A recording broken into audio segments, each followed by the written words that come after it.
Why codependency ruins the lives of empaths and intuitives.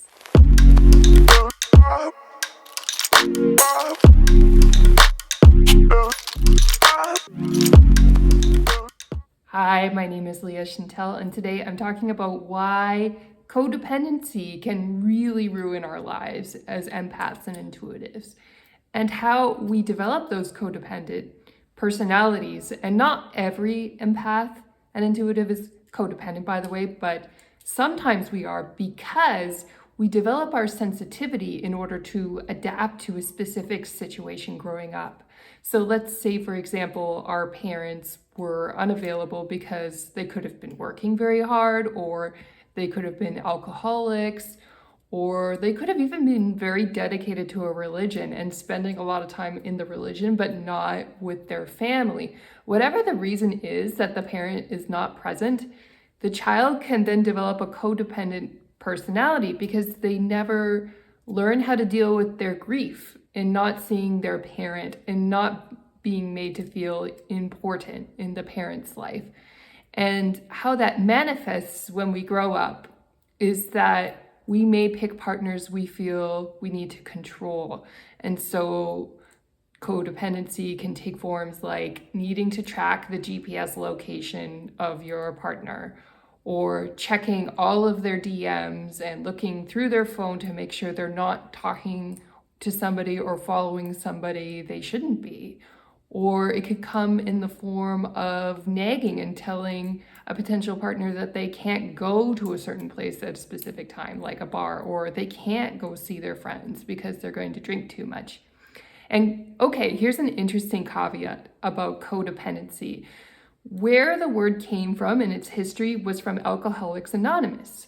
So the codependent people were the wives of, or the girlfriends of, the alcoholic men. And so they would be developing these controlling tendencies to check on them at the bar and stuff because they wanted to make sure they're not drinking and they're keeping their promises not to drink, which sounds like it could be a positive thing. But the problem is nobody likes being checked on. Even if you are an addict, you have to trust that addict to be able to handle their own addiction. You really can't check on them or follow them or make sure they're not doing the wrong thing, because nobody likes being controlled, and it catches up at some point in the relationship. So anyway, that was a caveat about codependency. But back to the intuitive, empathic person who develops a codependent personality.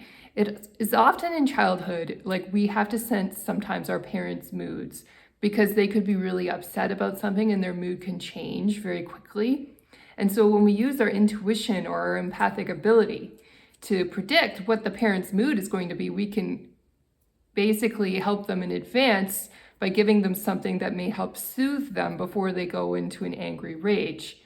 And the only problem with that is that that's a way of controlling the other person.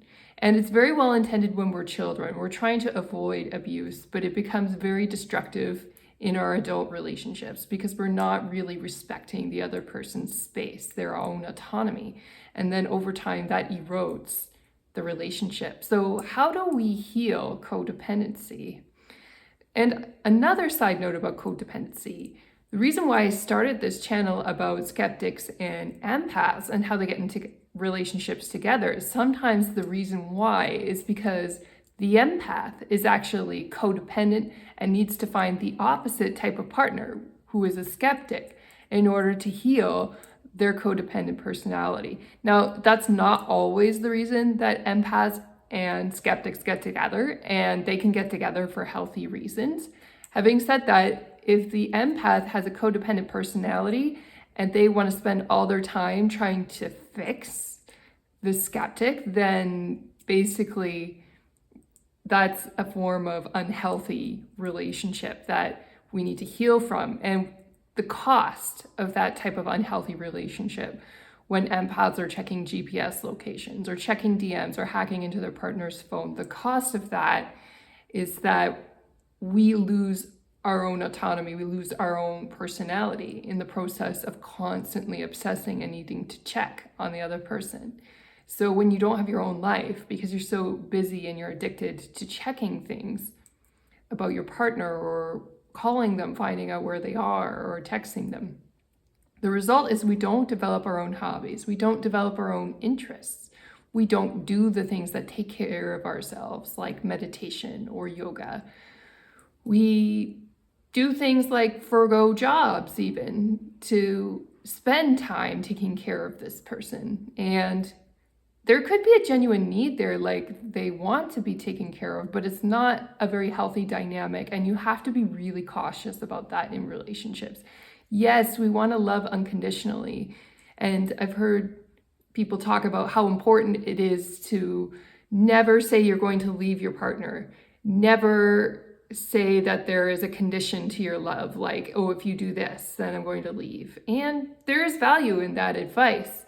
Having said that, if you're constantly placating somebody who's in trouble, you can lose yourself. You can basically forget who you are. And I see so many codependent, empathic, sensitive people fall into this trap that they lose their life trying to take care of this other person. And it's a tragedy because we have so many gifts we can share with the world. When intuitive, empathic people are courageous enough to share their gifts and go on social media or write their books and engage with other people, we have an ability to heal the world. And if we're wasting our time checking on partners or trying to see where they are, we're not only doing a disservice to the partner, we're doing a disservice to the world because we're not showing up to our full responsibility, our full sense of service to the world. And so that is a big problem. And it's a problem a lot of people have. That's why there's not many intuitive, empathic people or spiritual teachers talking about these things online. It's because everybody gets so preoccupied with other priorities that they never heal. And then the true work of service gets left undone, and then people regret it on their deathbed. So that's just a little bit of motivation for you to dig deep and figure out, do you have something to share with the world? Do you have a story deep inside you? And then there will be other social media influencers that are really into business, and they'll say nobody cares about your story. Like, you have to have content that engages people. And that's true to some extent. You need to figure out how to engage with people and care about them and not just ramble on about yourself. But having said that, you never know who your story is going to inspire. And as a writer or a content creator, you have to start somewhere. You have to start creating content and just getting your work out there and getting into that habit and the discipline of creating content, right? It doesn't have to be perfect right off the bat. If some of it is a little bit different than other people's work, I mean, that could be a really valuable thing because that's what makes you unique as a creator, as a writer. But in order to create that discipline, that space to create your own works of art, your own writing, your own yoga practice, your own meditation practice, you have to give up the addictions of your relationships.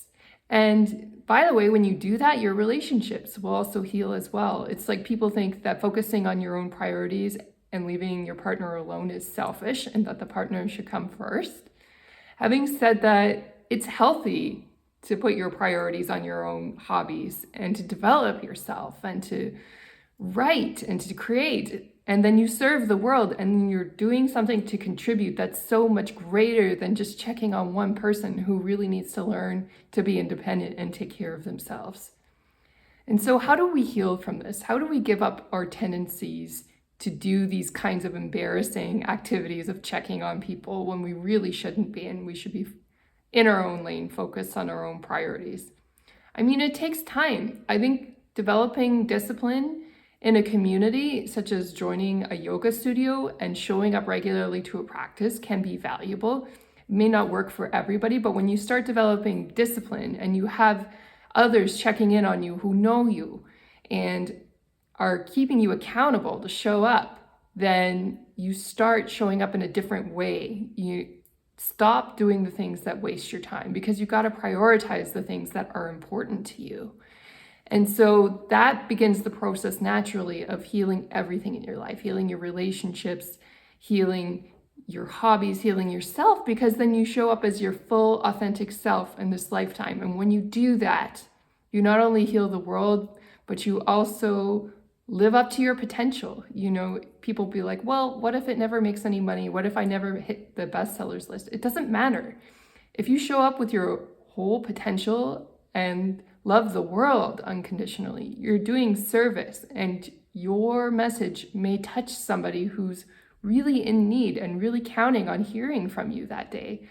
That's why it's so critical that we get over this piece of codependence as intuitives and empaths. And if you've been loved from the time you were a child and you grew up and you didn't have this tendency, then congratulations, that's incredible. I know I definitely had this tendency when I was young. You know, at times my parents were very hardworking. They were great examples. Unfortunately, sometimes they were just gone. And so I had to deal with my emotional wounds on my own sometimes from school.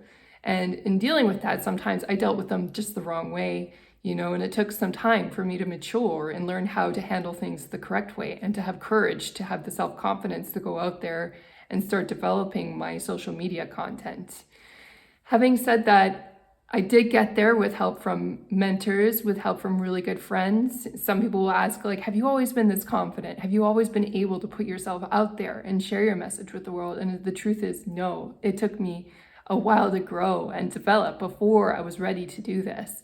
And that's okay. If you're in that phase of growth and development, you're not quite ready to share with the world yet, but you're preparing, that's a good thing.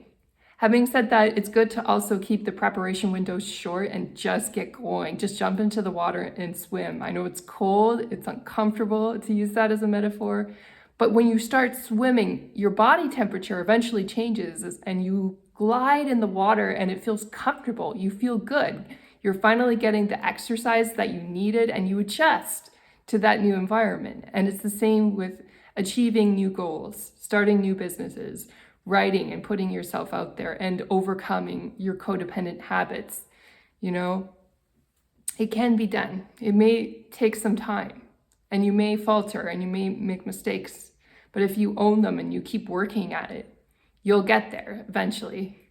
I hope you enjoyed my video about codependency and how intuitives and empathic people can overcome it and let it go. It's such a time waster, you know, these relationships that eat up our time, and then when they go, we feel resentful about them. It's not worth it. It's better to let go of the past. You know, Dr. Wayne Dyer used to say there are no justified resentments, and you have to let everything go, no matter how unfair it is. And it's very true. You know, be grateful for whatever you have in your life and the way that it shaped you. You know, it does help when you're grateful, even for the difficult things in your past. It will create your character and develop you as a person.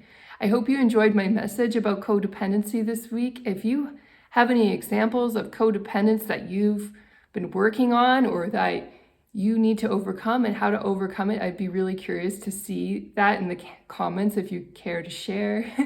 Or if there's somebody in your life who's codependent and you want to figure out how to let them go, I would also be really curious to see that in the comments and to help anybody going through that as well. I hope you're all having an amazing week, and I can't wait to talk to you next time. Take care. Bye now.